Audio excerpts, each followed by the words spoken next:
5th? It's the 4th. Hey Booktube, it's Kim at Middle of the Book March, and this is my Bookish week for Sunday, January 5th. Today's the 4th. I just told you that. Right, but now I realize I had to say it for tomorrow, so that's the 5th, because 5 comes after 4, right? I don't know. Hi everybody, this is my Bookish week. I'm all discombobulated because I had to go into the office this morning. This is Saturday, and I got home a little while ago. I never do that. Never, ever have to do that, and this time I did. Long story, I'm not even going to tell it.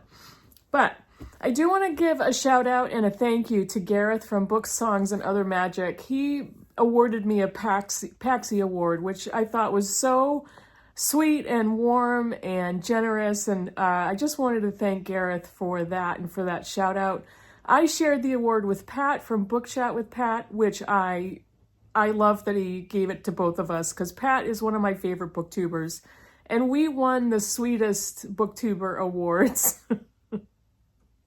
And the only reason I'm laughing is sweet is a rare way that people describe me in life. So, but I really do appreciate that, Gareth, and I am a very sweet person, right, Clara? She's glaring at me, but You're not letting me watch my movie. So thank you again, Gareth, for that. I thought it was wonderful. And if you're subscribed to me and not subscribed to Gareth, his link is down below. So just do it. Just do it when you right before you get off of my video. Go to his. So last week I finished 2 books. I have 3 books currently reading. And before I do that, before I show you the books, I wanted to give you a quick insight into my channel because I have it monetized. And it basically means there are ads that come before the video. And if you watch the ads, I get money from that. I don't get a lot of money because YouTube takes most of it. But let me back up another little bit. YouTube doesn't pay content creators until you get a minimum of $100 worth of ad revenue. And for the last year or so that I've been monetized, my typical payouts have been anywhere from $120 to $150 per quarter. So for every 3 months. That's not a lot of money, but the 2 things I usually do with it is either, number one, put it in savings for my granddaughter and daughter's college account, or I buy new books with it. So, I know. Either one. It's good for either one. So. Is it? Yes. So this last quarter, I made over $200. And I thought, wow, that's saying something. I just wanted to give you that transparency and that glimpse.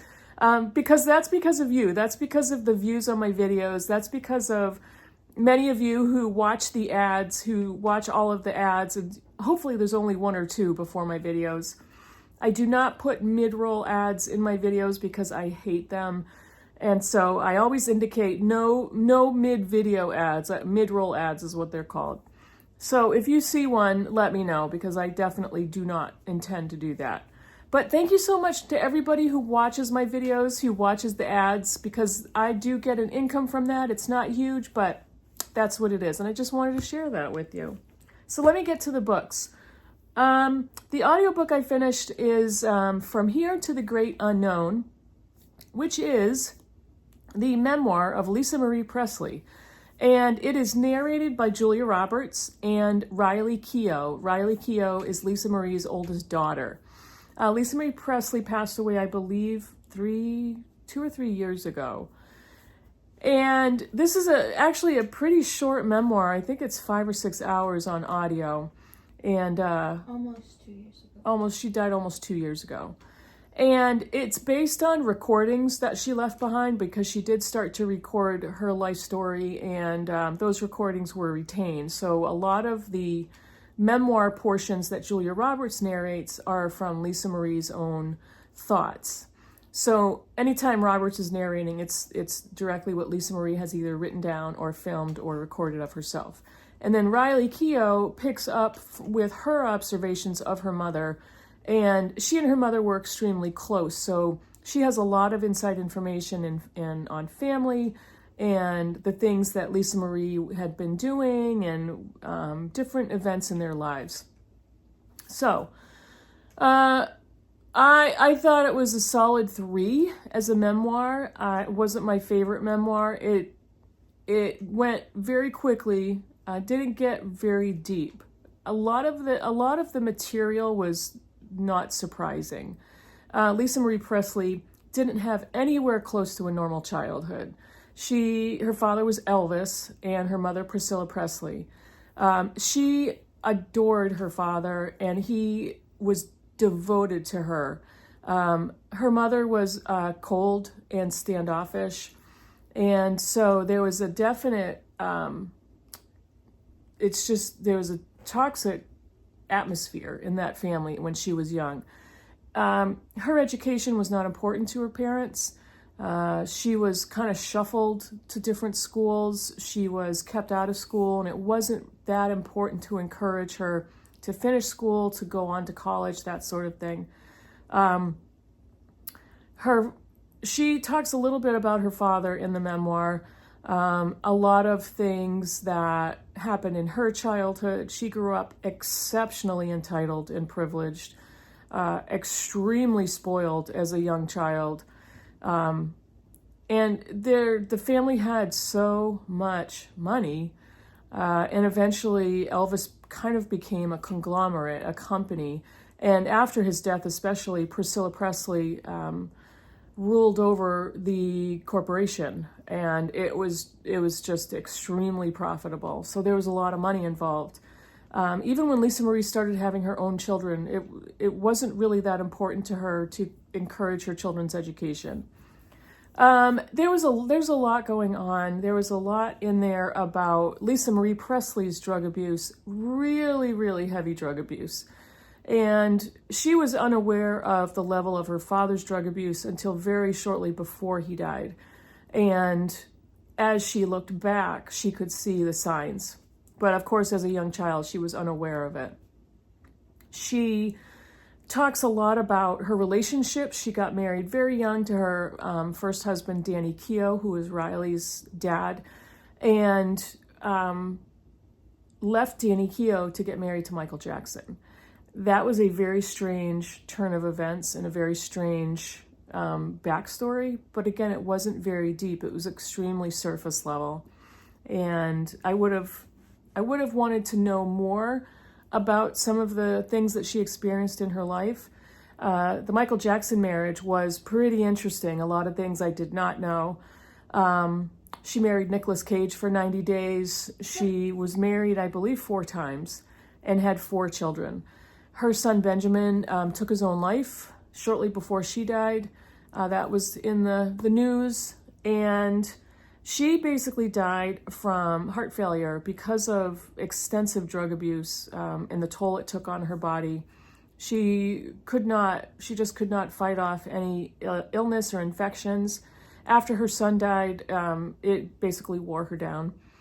And she had experienced such heavy drugs that affected her body that way. The one thing that I was interested to hear more about was what happened after her death, because there was a giant battle in the family about her estate and who was going to run Graceland and this Elvis corporation. But Riley Keough did not discuss any of that and left the memoir with just talking about her own love and devotion towards her mother and how she felt about her mother shortly before her death. And they came from a very close family. So it was good. It wasn't the best memoir I've ever listened to or read. I really did appreciate the narration in this one. So if you're interested, I would say, yeah, go ahead and take a listen to it. It's not bad on audio.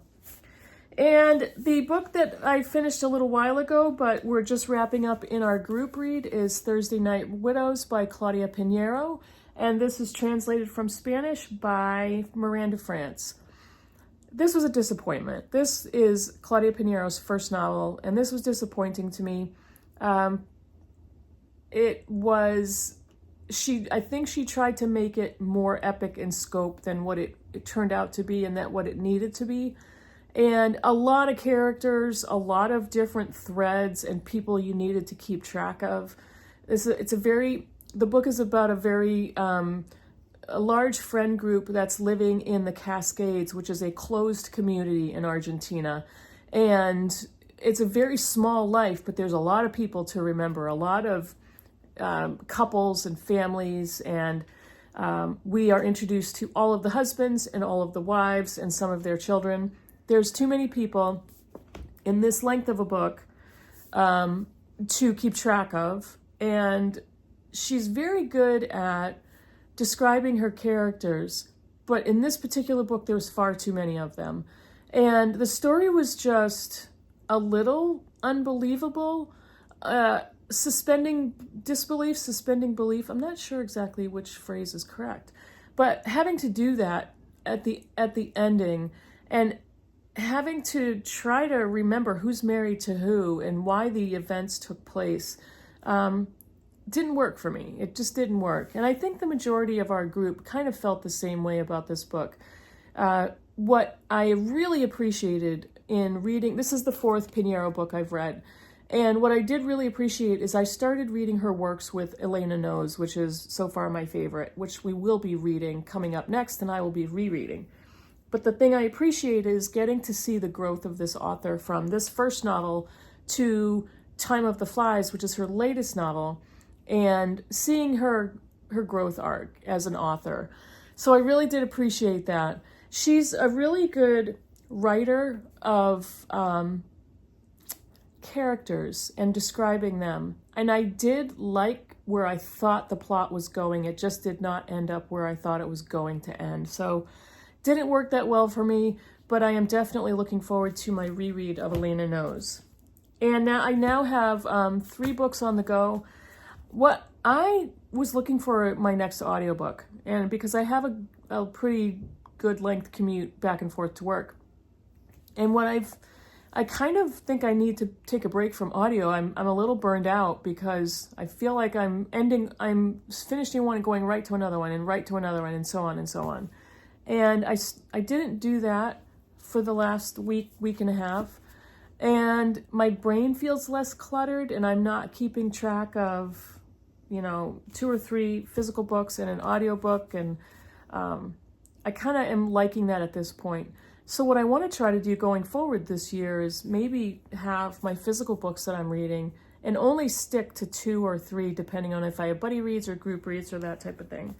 So 2 of these are buddy reads, and one of them is Invisible Man by Ralph Ellison. I'm reading this with Gareth from Book Songs and Other Magic. We're continuing to read this. This is a reread for me. Lots of discussion potential in that book if you have never read it. I am reading Fire in the City, Savonarola and the Struggle for the Soul of Renaissance Florence by Laura Martins, and I'm reading this with Joe Smith. We are reading this in preparation for our reread of Romola by George Eliot. Savonarola takes a huge part in that historical novel. And I am rereading Wicked by Gregory Maguire. This is the naked hardback. If you're wondering, if you've never read the book but you saw the movie, the book is very different, much darker, much more adult than the movie, but it is a fantastic book. I am really happy to be rereading it. And it is funny to kind of compare the movie and how they produced the movie to the book. And I absolutely loved the movie, but I read this many years ago, and it's been really fun to revisit it. But again, I say, don't recommend this to your middle grade children if they've seen the movie, which is completely appropriate for kids. But this one, not so much, not so much. That is it for me, I think. I don't have anything more to talk about. This coming week, I'm going to be starting my best of, worst of videos, and I also have a pretty good sized Christmas book haul, so keep an eye out for those videos. And I skipped my midweek this past week just because of life was just busy. But I'll be having my videos on my normal schedule coming up this week. So keep an eye out for those. Let me know in the comments below what you think about any of the books I talked about. And I will talk to you soon in the next video. Bye, everybody.